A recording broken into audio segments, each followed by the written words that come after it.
Merci à vous d'être là. Merci à Muriel d'avoir mis au point ce week-end incroyablement intéressant. Et nous sommes là aujourd'hui avec Muriel pour vous présenter Initiative citoyenne. Nous sommes en effet les 3 cofondatrices d'Initiative citoyenne sur la liberté vaccinale. Alors pourquoi est-ce que nous nous sommes penchés sur les vaccins en particulier? C'est parce qu'en fait, vous vous souvenez, en 2005, effectivement, déjà, notre ministre et tous les médias autour nous indiquaient que nous allions subir une grave pandémie de grippe aviaire.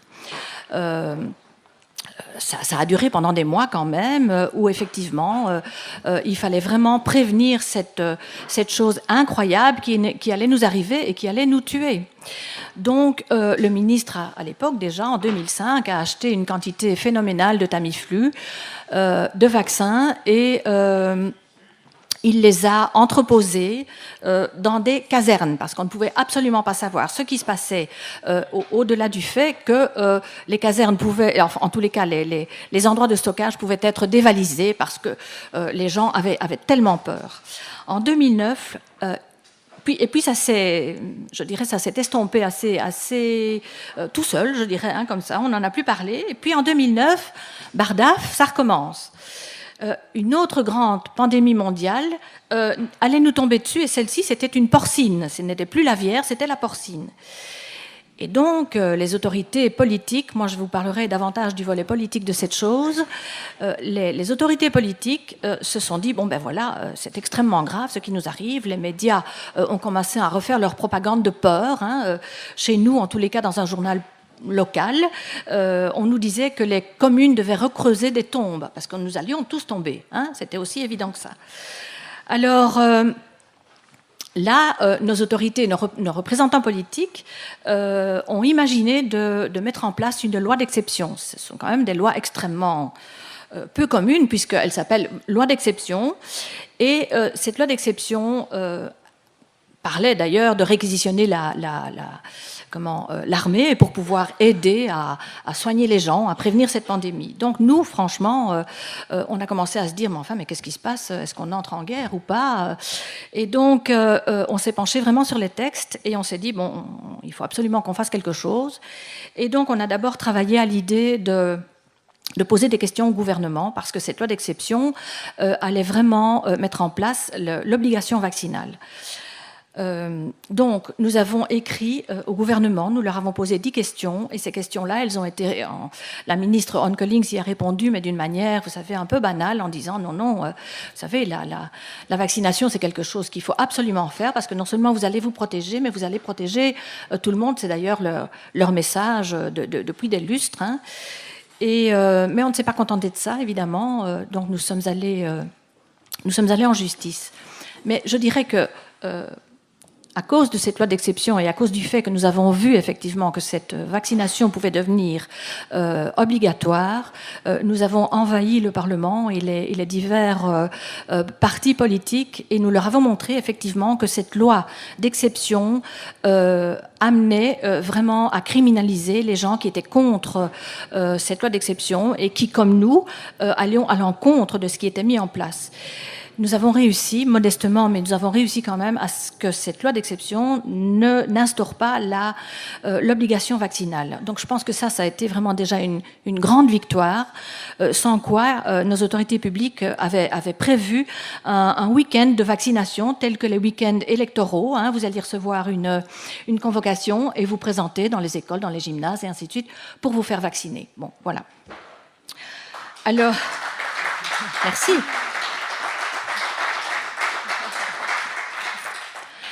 Donc, après avoir entamé le volet juridique des choses, effectivement, les autorités juridiques n'ont pas vraiment compris ce qu'on leur demandait, parce qu'en fait, la première demande, c'était de dire, voilà, il faut stopper cette campagne de vaccination jusqu'au moment où toutes les personnes, tous les citoyens allaient pouvoir bénéficier des informations complètes. Parce qu'une vaccination, ce n'est pas un acte banal. Une vaccination, c'est un acte médical avec, effectivement, sans doute des bénéfices, mais aussi des effets secondaires. Et donc, nous, on veut toujours que les gens puissent se rendre compte qu'en se faisant vacciner sans rien comprendre, ils risquent effectivement de mettre leur santé en l'air. Voilà. Donc nous avons été déboutés, nous avons déposé... nous sommes allés 2 fois, nous avons déposé 2 plaintes et nous avons été déboutés les 2 fois. Au premier appel, nous avons demandé à obtenir le contrat. Les firmes pharmaceutiques ont donc fait un contrat, ont donc passé contrat avec les autorités publiques, hein, nos gouvernements. Et donc on a demandé à recevoir le contrat qui nous a été refusé par la justice parce que ce n'était pas urgent par rapport... elle a considéré que ce n'était pas du tout urgent. Mais... voilà, comme tout ne va pas toujours tout mal, ce contrat-là, il est tombé du camion un jour devant la porte d'un journaliste qui a effectivement publié ce qui était à l'intérieur de ce contrat. Et je vous assure que quand nous avons lu ce contrat, on est tombé sur notre derrière parce qu'on s'est dit, mais ça, c'est pas possible. Oui, certains d'entre nous pensaient que c'était un piège, que c'était un faux contrat. Certains pensaient que c'était effectivement vrai. Et donc... c'est réellement énorme. Quand on lit ça vraiment à tête reposée, vous vous dites, mais est-ce que c'est possible, est-ce qu'il est possible que nos représentants politiques nous fassent cette crasse-là, quelque part, hein? Parce que, qu'est-ce que dit ce contrat? Eh bien, ce contrat, je vais quand même vous lire quelques lignes. Donc, il faut vous rappeler que la Belgique a acheté 12,6 millions de doses de Pandemrix, hein, ce fameux vaccin. Et donc, ce contrat, il a été conclu sans appel d'offres public pour un montant de 110 200 000 €.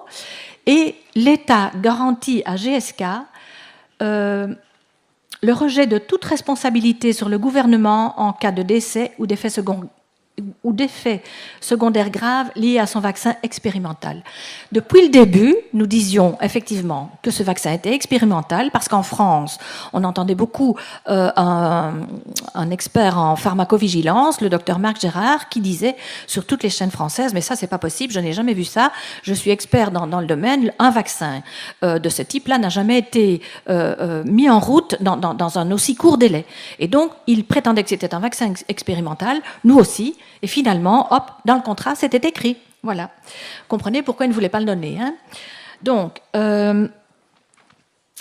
non seulement il était expérimental, l'État était chargé d'indemniser les éventuelles victimes du produit, mais au moment de la signature de ce contrat, vous savez qu'il y a des autorisations de mise sur le marché qui doivent être d'abord obtenues avant de pouvoir le mettre sur le marché. Eh bien, il ne l'avait pas obtenu, mais il le mettait sur le marché quand même. Donc voilà. Là, effectivement... ce contrat dévoilé, on a posé la question à la ministre Onkelings en disant effectivement, mais dans ce contrat, il est quand même inscrit qu'il n'y avait pas du tout de recul par rapport à l'utilisation de ce genre de choses avec l'adjuvant qu'il contenait. Vous vous souvenez, c'était du squalène, et c'était la première fois qu'on utilisait ce genre d'adjuvant. Et donc la ministre fédérale a toujours prétendu que... qu'elle ne regrettait pas avoir signé ce contrat, mais que par rapport à ce squalène qui était introduit dans ce vaccin, il y avait eu une grande étude sur plus de 45 000 personnes qui avait été réalisée. C'est faux, c'est faux. Donc voilà, nos représentants politiques, comment ils nous gèrent. Donc voilà, je suis déjà à mon deuxième... Oui, attends. Oui, mais enfin, si on laisse parler Sophie, elle vous tiendra jusqu'à demain. Alors, vous savez aussi que notre pays nos gouvernants étaient effectivement conseillés par des experts, hein. Je pense que tout le monde ici dans la salle a compris que les experts, c'était toujours, ce sont des gens dont il faut se méfier quelque part parce qu'ils ont parfois des relations avec les entreprises, les firmes qui produisent et le gouvernement. Dans ce cas-ci, la cellule influenza, on a quand même pointé certaines personnalités dites expertes qui ont un pied dedans et un pied de l'autre côté. Donc, ça ne peut pas être, je dirais, une gestion correcte et transparente, hein. Et donc, un peu plus haut, si vous voulez, la Belgique se laissait guider par l'OMS, hein, l'Organisation mondiale de la santé, organisation mondiale qui fonctionne de la même manière, je dirais, avec des experts qui sont eux aussi liés à l'industrie et qui travaillent pour l'OMS. On a pu démonter le système très rapidement, on a fait des conférences de presse là-dessus, on a été relayé, mais je veux dire, rien n'a changé parce que sur le terrain, forcément, la vaccination continuait. Malgré tout, l'information passait parce que notre notre démarche première, c'est d'informer les gens. Il faut vraiment informer les gens pour ne pas se laisser bêtement piquer sans savoir ce qui se passe. Donc, à l'OMS, ils ont pu, si vous voulez, un jour, à un moment donné, déclarer le degré 6 de pandémie, hein, donc le degré le plus haut de pandémie, pour que les campagnes de vaccination puissent se mettre en place sur le terrain, donc dans les différents États. Et pour pouvoir passer de 5 à 6, ils avaient changé leur définition de pandémie. En fait, une pandémie, avant la pandémie grippe H1N1, c'était de dire il y a un taux de morbidité invraisemblable et un taux de mortalité invraisemblable. Eh bien, ils ont retiré mortalité et nous en avons eu les preuves. Donc voilà, donc toute cette campagne de vaccination a été basée sur du mensonge. Mais derrière le mensonge, il y avait le profit. Je pense que le docteur Jacques Lacaze en a parlé au matin. Je pense que derrière ça, effectivement, il y a des profits énormes. Et vous savez que, en fait, ici, GSK en Belgique, c'est, je dirais, la firme par excellence qui engage le plus de personnes possible. Ils ont un siège tout près de Wavre et ils viennent maintenant de construire le siège mondial, je crois, hein, de la vaccination. Donc, c'est pas fini. Vous devez savoir qu'il y a 450 nouveaux vaccins qui sont dans le pipe des firmes pharmaceutiques, des vaccins pour tout. Oui. Ah, pardon, mais tu le rediras. Donc, vous devez savoir aussi que des futures pandémies, elles se préparent. Et ce règlement intérieur à l'OMS, dont nos pays adhèrent, eh bien, c'est un règlement qui invite les États à suivre ces recommandations. Donc, les recommandations, ça s'appelle, Sophie, RIS RSI, donc Règlement sanitaire international. Donc, nous, nos bêtes gouvernants, eh bien, y suivent. Et donc, vous devez savoir aussi que nous sommes plutôt gouvernés aujourd'hui par la Commission européenne, hein, puisque vous savez qu'aujourd'hui, c'est une petite incise, mais nos propres budgets nationaux doivent être vus par la Commission européenne avant de pouvoir de pouvoir fonctionner sur notre pays. Et donc, s'ils ne correspondent pas à ce que l'Europe demande, effectivement, il va falloir raboter et continuer à mettre des mesures d'austérité. Pour les vaccins, c'est la même chose. La Commission européenne a quand même pas mal de pouvoir, puisque 80% des compétences qui devraient être encore gérées par nos propres représentants politiques le sont par les directives européennes. Ça, vous devez le savoir, et la santé en fait partie. Et donc, aujourd'hui, vous devez savoir que cette Commission européenne est pour l'expérimentation sans consentement au motif d'une urgence. Donc, demain, imaginez que si une autre pandémie, je ne sais pas laquelle, peut nous arriver, eh bien, il y a une urgence et donc la vaccination deviendra obligatoire. Vous n'aurez plus rien à dire. Il faut savoir aussi que Mme Testori, qui est la directrice de la DG Santé au niveau de la Commission européenne, a déclaré à un moment donné, mais ça je vais quand même vous le lire aussi parce qu'il faut le lire pour le croire. Savez-vous que pour les animaux, pas pour les humains, mais pour les animaux, c'est la Commission qui décide des stratégies de vaccination, qui va acheter le vaccin, Est-ce que c'est français? Non, je ne crois pas. Qui va acheter le vaccin et qui détermine la part qui doit être de la population des animaux, en tous les cas là, qui va être vaccinée. Et donc, pour les animaux, nous avons cela, ce n'est pas contesté du tout. Et il y a donc le caractère contraignant lié à une base juridique forte. Et puis, nous avons des années d'expérience. Alors, je pense qu'en matière de santé publique, nous en sommes au premier balbutiement pour commencer, et puis à un moment donné, nous y arriverons également pour les êtres humains. Ça veut dire qu'ils pensent sérieusement à établir des directives contraignantes en matière de vaccination humaine. Bon, voilà, je crois que des citoyens avertis en vaut 2, des femmes averties en valent 3. Eh ben, on est très fort en sachant ça. Hein.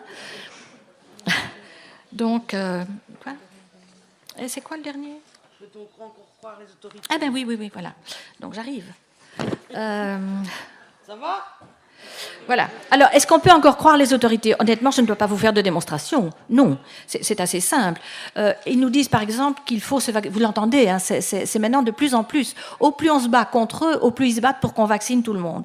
Donc, nous avons au-delà de nos actions au niveau de la justice, nous avons écrit des tas de lettres, 8, 9, je ne sais plus, à des tas de personnes extrêmement importantes, dans le sens où, par exemple, quand il s'est agi de vacciner contre le cancer de col de l'utérus, on a écrit à Madame Lahanan, hein, qui est ministre en communauté française pour la santé publique, et donc on lui a explicité tous les dangers de ce vaccin et le fait qu'effectivement on ne pouvait pas vacciner via les écoles, par exemple, parce que c'est insidieux. Hein, les jeunes filles voient que les autres se font vacciner, elles se disent bah, mes parents ne veulent pas, zut, alors moi je vais faire le cancer et pas elles.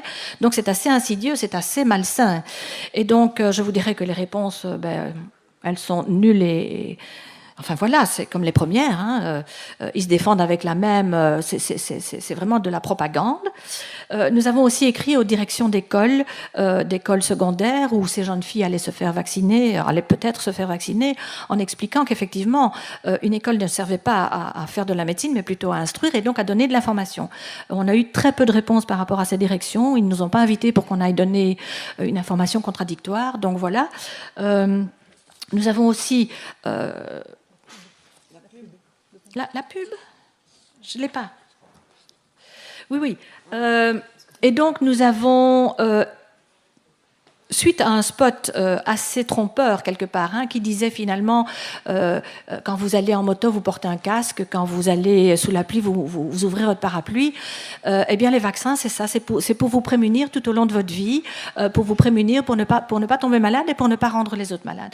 Eh bien, nous avons écrit au jury d'éthique publicitaire contre cette publicité trompeuse et je dirais arrogante, hein, puisque, eh bien, ils nous ont donné raison, en tous les cas, sur le fait que cette publicité, elle est trompeuse, parce qu'effectivement, elle ne met pas suffisamment en évidence le caractère risqué des vaccins. Donc voilà, c'est une deuxième victoire, quelque part, et on continue, je veux dire, on continue, on écrit, on a continué à écrire au CSA, hein, donc allez. Non, Conseil de déontologie journalistique, CDJ. Oui, au CDJ, Conseil de déontologie journalistique, qui répond effectivement, par exemple, que cette publicité pour les vaccins... Ah ben Sophie va le dire alors. Hein. Oui. Voilà. Écoutez, donc, on ne doit plus...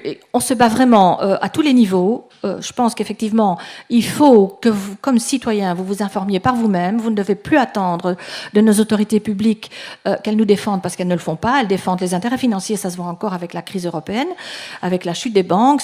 On est dans le même trip. Et donc, ici, je vous dirais que, ça Muriel va le dire, mais... ce qui est interpellant, c'est que la plupart des médecins ne savent pas ce qu'ils font quand ils vaccinent, et c'est qu'effectivement, on met au point aujourd'hui un système de délation de médecin à médecin. Celui qui voit que son collègue ne vaccine pas, eh bien, il peut aller se plaindre à l'ordre des médecins. Écoutez, c'est gravissime. Je pense que la dictature de santé, il faut qu'on l'arrête, et on est nombreux ici, et on va tous de notre côté se mettre en mouvement pour l'arrêter. Voilà, moi j'ai fini, et Muriel va continuer. Bon.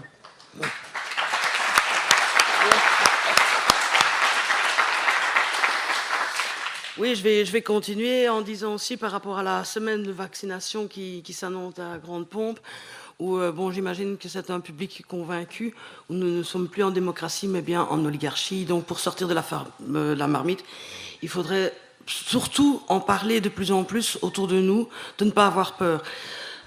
On se rend compte souvent qu'on est traité de membre de secte.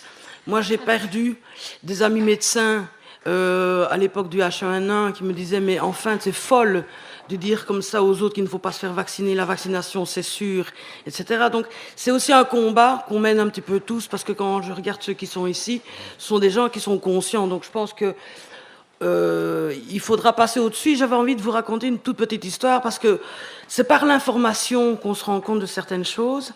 Et comme, à mon avis, la plupart des personnes qui sont ici, sauf peut-être une petite qui est là-bas, qui n'a jamais été vaccinée de sa vie, parce que la maman s'est informée avant. Donc moi, naïvement, j'ai vacciné mes enfants, moins que ce qu'ils font maintenant aujourd'hui, parce que je ne sais pas combien de vaccins aujourd'hui un enfant doit subir. Combien ? Plus d'une vingtaine, donc c'est bien. Il y en a qui vont ensemble aussi. Hein. 2 en 1, le kit complet. 6 en 1 maintenant. On y arrive, on y arrive. Mais avec les 200, les 450 qui vont arriver, contre les caries, contre l'obésité, contre l'acné aussi, c'est bien, non, mais ils font fort. Donc la naïveté, je l'ai encore subie. Quand je vois, et je remercie mon père, c'est l'occasion aussi de vous dire que je vous reçois dans le paradis que mon papa nous a offert à mes frères et moi. Qui est un paradis, mais je me vois encore, il était entré en phase terminale d'un cancer, je ne savais pas tout ça. C'était en 2006, et je commençais à m'informer un petit peu partout, et je me vois encore, il s'était piqué avec une rose. Et tout de suite, j'ai paniqué en disant, le médecin m'a dit, mais il faut absolument faire le tétanos. Il est en phase terminale. Il est né ici, et je me vois attendre avec lui pendant 3 heures pour qu'on lui fasse son vaccin du tétanos. Papa, excuse-moi, je ne savais pas. Donc quand on le sait, alors c'est qu'il faut en parler partout. Bon, ça c'est une chose.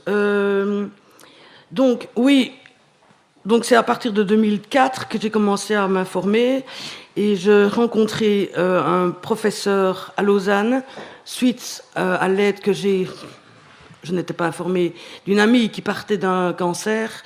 Elle a été fort médiatisée, c'est Frédéric Loest, qui était maman de 2 petits garçons, elle avait 34 ans. Et j'ai, encore ignorante, me dire, mais pourquoi la Belgique ne rembourse pas ce médicament qui coûte 1 000 € par semaine? Moi, j'étais en révolte. Je dis, comme par hasard, la Belgique, encore la dernière, bien, bravo. Je me dis, je vais ramener 40 000 pétitions. C'est le chiffre que j'étais arrivé, 40 000 signatures. Pourquoi? Parce que la Belgique ne remboursait pas, mais en m'informant, je me dis, mais tous les autres pays étaient en train de se bouffer les doigts de rembourser ce médicament qui non seulement coûtait cher, mais ne marchait pas. Donc moi, à ma tête, j'ai de mottes, 40 000, vous devez rembourser, alors que je venais d'apprendre qu'il fallait faire tout l'inverse. Donc, comme quoi, bon. Et c'est là, donc, ce professeur que j'ai rencontré, qui avait écrit, j'ai pris ma bagnole, je suis allée à Lausanne. Et j'ai vu un professeur en larmes, en disant, je ne fais plus mon métier. J'aime la nature humaine, mon métier c'est de soigner les gens. Je me sens trahi. Je me sens vraiment trahi parce que, voilà, c'est l'argent qui est d'abord la première chose. Vendre un maximum de médicaments, vendre un maximum de vaccins. Voilà. Et il m'a appris que que les effets secondaires donc, sont de moins en moins étudiés depuis 2004, que ce sont les firmes pharmaceutiques qui financent pratiquement toutes les études médicales, que ce sont eux qui financent tous les journaux médicaux. Ils sont partout. Donc voilà, c'est comme ça que j'ai commencé à me réveiller. Donc, je pense que la majorité ici est réveillée. Ce sentiment de solidarité. Sortir de la marmite, je me disais, il y a des chances que les gens qui seront là ont conscience de tout ça. Mais je me disais, quand on était voir des conférences comme Pierre Rabhi ou toutes des belles personnes, je dis, mais le souci, c'est qu'on convainc souvent un public qui est déjà convaincu.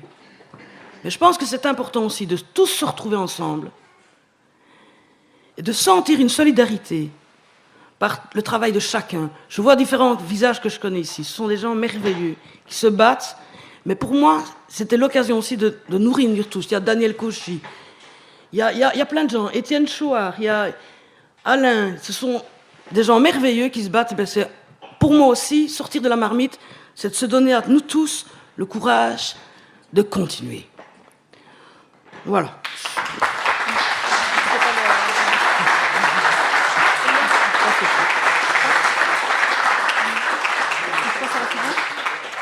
Donc, je pense que l'aluminium, le mercure n'a rien à foutre dans notre corps, on le sait. Peut-être pour ceux qui ne le savaient pas, il y a un truc que j'aime beaucoup, ce sont les graphiques. J'aime beaucoup les graphiques. On va en passer quelques-uns pour montrer à quel point l'oligarchie nous ment. Tu peux passer au... Quoi ? La décrue, comment... Là, oui, mais voilà, on verra. Voilà, tout de suite. Un dessin vaut mieux que 1000 discours. Non, tu es juste dans le début de la vaccination, Marie-Rose. Recule. Non, ça va, viens. Non, viens, Fritz. Attends, de l'autre côté. Non, tu le commentes et puis... Voilà. Ben voilà, le graphique. Est-ce qu'il y en a qui ne connaissaient pas cette histoire de graphique? Levez le doigt, une question. N'ayez pas peur, c'est pas grave. Vous ne serez pas battus. Voilà, très bien. Donc, qu'est-ce qu'on fait? On dit aux gens, regardez, depuis qu'on vaccine, C'est qu'on dit, regardez, à partir de la vaccination qui est là, ça descend. Ce qu'on oublie de dire et de montrer surtout, c'est ce qui s'est passé avant. Voilà. Et la grosse chute, c'est souvent dû à une meilleure hygiène. C'est tout. Donc on peut voir d'autres exemples. Il y a, regardez ici. Là, ça c'est bon, ça. C'est excellent. Excellent, prenez des photos. Ouais, on filme? Bien. Alors voilà, ici aussi. Oh, on a encore mieux. On a encore mieux. Regardez là. 1940, la vaccination obligatoire. Hop, ça remonte. Bizarre. Non, on dira qu'après, voilà. Suivant. Les livres de Bickel sont en vente à la tuberculose, à la boutique. La tuberculose. Voilà, même chose. Voilà, même, oui, tu peux passer les autres. C'est toujours la même chose. Voilà, à partir du début. Il n'y a pas eu de vaccin contre la scarlatine et on voit que ça baisse quand même. Voilà, encore un autre exemple. C'est tout? Il y en a encore? Non, mais enfin, vous pouvez, il y en a plein. Et voilà, j'ai fini, moi. Mon micro, il marche. Voilà. Mais oui, bon, comme Muriel et Marie-Rose vous l'ont dit, c'est très important d'être informé. On pense que la liberté et l'information doivent absolument aller de pair. Si vous avez une liberté légale, mais que vous n'êtes pas informé, vous pouvez rester prisonnier d'un non-choix, en fait. Ou... T'as une bête sur ton micro. Oh. Voilà. Donc, nous, on se pose la question, quels sont les bénéfices, quels sont les risques, et évidemment, quelle est l'influence de l'industrie pharmaceutique sur ce rapport bénéfice-risque tel qu'il vous est présenté à vous, public. Donc voilà, bon, l'efficacité des vaccins, elle est quand même fort exagérée. Et à chaque fois qu'il y a des échecs de la vaccination, on les passe sous silence. Alors le graphique que vous avez, c'est un graphique sur une épidémie assez importante d'oreillons aux États-Unis. C'était en 2009 ou en 2010. Il y a eu plus de 2000 cas. Et ce sont les chiffres officiels du comité américain de vaccination. Et qu'est-ce qu'on voit? Que plus des 3/4 des gens atteints avaient bien reçu les 2 doses de vaccin ROR telles que recommandées. Donc ça pose quand même question, parce qu'on dit avec 2 doses, eh bien, vous êtes vraiment protégé à vie. Dans le passé, on disait 1 dose suffit, et puis on dit 2 doses, et sans doute qu'après ce sera 3, et puis on ne sait pas très bien où ça va s'arrêter. Alors un autre exemple, c'est la coqueluche. Ça, ce sont les chiffres européens, une fois encore des chiffres officiels. On voit que plus des 2/3 des cas qui sont survenus à l'échelle de l'Europe en 2009 avaient reçu 2, ou sans doute vraisemblablement beaucoup plus que 2 doses, 3, 4, parfois 5, puisque maintenant on rappelle, on demande aux adultes de se vacciner également. Bien que cette stratégie soit totalement inefficace, comme ça vient d'être prouvé au Québec. Alors ça, c'est un autre graphique où on voit que la mortalité due à la grippe chez les enfants a très fortement augmenté à partir du moment où aux États-Unis, ils ont inclus cette vaccination dans le schéma de routine. Donc quand ils ont commencé à dire ben, les enfants doivent être chaque année vaccinés contre la grippe, on voit vraiment la hausse de la mortalité. Alors, comment est-ce qu'on masque l'inefficacité des vaccins? Parce qu'effectivement, on va la masquer. Plutôt que de remettre les pratiques en question, on va préconiser de développer des vaccins plus efficaces ou bien de faire plus de rappels. Et donc, c'est complètement éluder le problème. Et c'est une vision très idéologique où on voit bien que les officiels sont totalement incapables de se remettre en question. Alors, il y a également des diagnostics erronés ou un réétiquetage. Effectivement, puisque quand vous voyez des échecs, par exemple, de la coqueluche, les médecins partent du principe que comme les personnes ont été vaccinées quand ils étaient jeunes ou quand ils étaient adolescents, ça ne peut pas être la coqueluche, ça doit être autre chose. Donc ils ne vont pas pratiquer de diagnostic par prise de sang, et donc effectivement ce ne sera pas repris dans les échecs du vaccin proprement dit. On va aussi trouver d'autres noms aux maladies, par exemple dans divers pays, les polios qui apparaissent malgré la vaccination sont réétiquetés, méningite aseptique ou Guillain-Barré, mais ce sont des polios, et parfois même paralytiques. Alors on dit également ça a échoué parce qu'il n'y avait pas un nombre assez important de gens qui se sont fait vacciner et donc l'immunité de groupe n'a pas fonctionné. Là encore, ce sont des arguments qui sont quand même très fragiles parce qu'on se rend compte qu'il y a quand même pas mal d'épidémies qui sont survenues dans des populations vaccinées à plus de 98 ou 99%. Donc c'est quand même, ça pose question. Alors bon, d'une part, les risques sont, les avantages sont nettement exagérés, mais les risques sont également très nettement sous-estimés, sous-évalués et sous-notifiés. Les essais cliniques des vaccins, il faut le savoir, sont totalement biaisés. Nous, on ne demanderait évidemment pas mieux qu'ils soient tout à fait objectifs et rigoureux, mais le fait est qu'il n'y a jamais de véritable groupe témoin, c'est-à-dire qu'on ne compare jamais, et aucune étude officielle n'a comparé au cours de l'histoire, des gens vaccinés avec des gens vierges de tout vaccin dans leur vie. Alors évidemment, ça pose un problème parce qu'on va biaiser la comparaison et on va gonfler artificiellement le nombre de maladies chroniques et d'effets secondaires chez le faux groupe témoin. Et ça va permettre de dire que la tolérance des vaccins est acceptable. Alors il faut savoir que dans les essais cliniques, les vaccinés sont comparés donc à d'autres gens qui ont reçu d'autres vaccins ou bien qui reçoivent des faux placebos à base d'aluminium. L'aluminium étant déjà en lui-même toxique. Alors les essais cliniques se font sur des durées beaucoup trop courtes. Par exemple, le Gardasil, on a évalué ses effets secondaires sur seulement 2 semaines. Alors qu'il faut savoir qu'il y a quand même, dans la plupart des cas, les effets secondaires des vaccins peuvent se manifester plusieurs mois après, puisque les mécanismes, parfois même des années, parce que les mécanismes de l'immunité peuvent mettre vraiment un temps très important à se mettre en branle. Vous devez aussi savoir que les vaccins bénéficient de tas d'exceptions, tout à fait anormales par rapport aux autres médicaments, puisque quand vous prenez un médicament classique, s'il y a un problème, vous pouvez interrompre la prise et essayer de diminuer vos effets secondaires. Tandis qu'un vaccin, une fois qu'il est administré, on ne sait plus faire marche arrière. Qu'est-ce qu'une analyse pharmacocinétique? Parce qu'une analyse pharmacocinétique est requise pour la plupart des médicaments, mais pas pour les vaccins. Une analyse pharmacocinétique, ça consiste à analyser le devenir d'un médicament dans votre organisme une fois qu'il vous est administré. Autrement dit, comment il va être diffusé, distribué, comment il va se décomposer dans votre corps, comment est-ce qu'il va être éliminé. C'est quand même très important. Eh bien, pour les vaccins, ce n'est pas requis. Et c'est ça qui a permis aux officiels de dire pendant 70 à 80 ans que l'aluminium des vaccins, ça ne posait aucun problème, puisque c'était très vite éliminé par les reins. Et c'est justement ça qui pose problème, parce que ça donne des tas de maladies, notamment Alzheimer, myofasciite à macrophage. Et tout récemment, vous avez l'équipe des chercheurs de Henri Mondor à Créteil qui ont montré que l'aluminium vaccinal migrait notamment dans le cerveau sans plus jamais pouvoir en ressortir. Donc là, on voit bien le problème. C'est que si on avait, depuis le début, exigé des analyses pharmacocinétiques, eh bien, on aurait pu épargner des milliers et de milliers de malades qui sont à présent détruits à l'échelle du monde. Alors, pour les vaccins, on n'analyse pas non plus s'ils sont cancérogènes, mutagènes ou tératogènes. Là aussi, ça pose question, puisque pour d'autres médicaments, comme le Zovirax, par exemple, ou l'ibuprofène, on doit tester ça. Alors que les vaccins sont administrés dès le plus jeune âge et qui contiennent pour beaucoup du formaldéhyde qui est reconnu comme cancérigène certain par un centre qui dépend de l'OMS.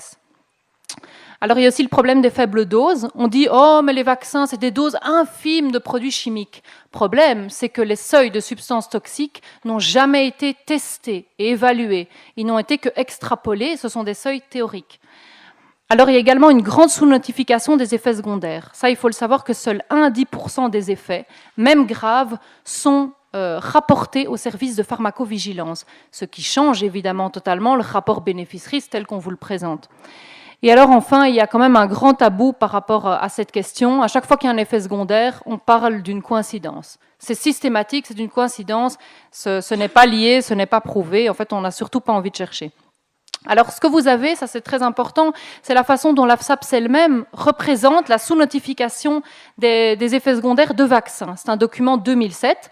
La FSAPS, c'est quand même l'Agence française de sécurité sanitaire des produits de santé, l'équivalent de notre agence fédérale du médicament.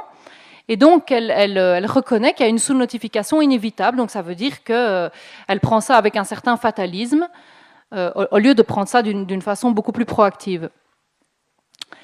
Alors voilà, il y a des tas d'études qui montrent les liens entre diverses maladies, entre les vaccins et le diabète, entre les vaccins et les allergies, entre les vaccins et diverses maladies neurologiques.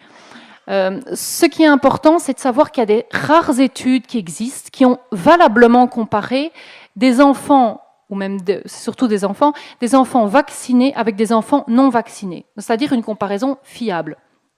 Et qu'est-ce qu'on a remarqué? C'est que les enfants non vaccinés sont en bien meilleure santé. Ils ont beaucoup moins d'infections ORL, moins d'attitudes agressives, moins d'autisme, moins de convulsions. Ils consomment près de 3 fois moins d'antibiotiques parce qu'ils sont beaucoup moins souvent malades. Ils ont moins de troubles du sommeil, moins d'asthme, etc., etc. Donc ça, ce sont des comparaisons valables où on a comparé des enfants aux Pays-Bas qui avaient reçu tous les vaccins du programme officiel avec des enfants qui n'avaient jamais reçu le moins de vaccins. Et on les a comparés pendant leurs 5 premières années de vie.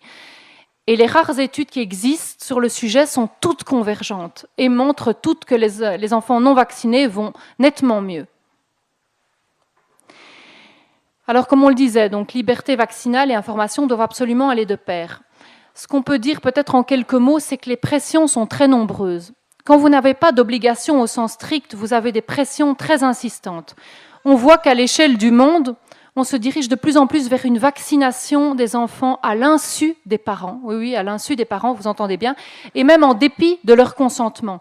Si vous allez à la rubrique Liberté et démocratie de notre site internet, vous verrez de très nombreux exemples d'enfants qui ont été vaccinés sans l'accord des parents, parfois même des adolescents, dans les écoles, aux États-Unis.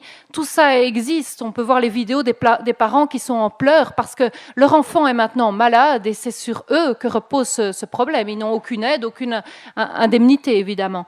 Alors, le Daily Mail, qui est quand même un journal officiel, rapportait qu'en Grande-Bretagne, les médecins utilisent maintenant la ruse pour vacciner les enfants contre le ROR, si par exemple les parents ne veulent pas qu'ils reçoivent ce vaccin. Des infirmières disent qu'elles se sont trompées en ayant piqué par erreur, mais elles se trompent à la chaîne sur des centaines d'enfants, et ça fait partie sans doute de politiques beaucoup plus larges pour contrer le refus du public de se faire vacciner.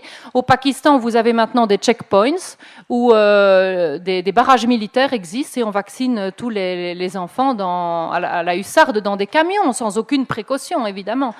Vous avez du chantage à l'emploi, hein, les infirmières, si vous ne faites pas le vaccin hépatite B, vous risquez d'être viré. Chantage en crèche, pour les allocations familiales, parce que qu'est-ce qui se passe maintenant en Irlande et en Nouvelle-Zélande? C'est que le gouvernement espère mettre en place un chantage qui consistera en la chose suivante: si vous ne faites pas tous les vaccins que nous préconisons, eh bien, nous ne vous payerons plus les allocations familiales. Donc vous voyez, sur le plan légal, il n'y aura pas d'obligation stricte, mais il y aura des tas de gens qui seront obligés de faire ces vaccins dans les faits parce qu'ils auront besoin de l'argent des allocations familiales. Et tout ça est rapporté dans la presse officielle, bien sûr, hein, en Nouvelle-Zélande et en Irlande, parce que le public a hélas trop laissé faire et trop longtemps. Alors il y a également un autre système qui consiste à offrir des bons. Aux États-Unis, vous pouvez avoir des bons de $10 dans les épiceries si vous acceptez d'avoir le vaccin contre la grippe. Oui, ça va jusque-là. Et tout ça est sur Internet. Vous avez les bons, les documents. Alors on offre aussi des PC portables aux jeunes qui ont reçu toutes les doses. Ah, évidemment, il faut tenir le coup. Hein. Il faut avoir la chance de ne pas être mort ou handicapé ou estropié avant la dernière dose. Ils ont fait pareil en Grande-Bretagne pour le vaccin HPV. Comme il y avait de plus en plus d'effets secondaires, forcément, les filles n'avaient plus envie de faire le vaccin. Eh bien, on leur donnait des bons qui équivalaient plus ou moins à 50 € pour pouvoir acheter des vêtements et faire du shopping, à condition qu'elles aient reçu les 3 doses. Et ces bons étaient donnés même si les parents n'étaient pas d'accord. Voilà.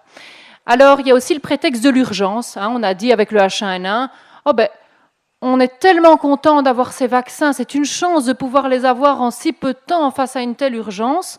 Eh bien, on a vu ce que ça a donné avec la narcolepsie. C'est quand même une maladie neurologique grave avec des enfants qui sont maintenant détruits à vie. Et le gouvernement, par exemple finlandais, va les indemniser. Mais en attendant, le mal est fait et ces enfants sont complètement détruits pour leur vie. Alors, un mot quand même sur l'exemple de l'ONE, parce que ça, c'est quand même absolument énorme.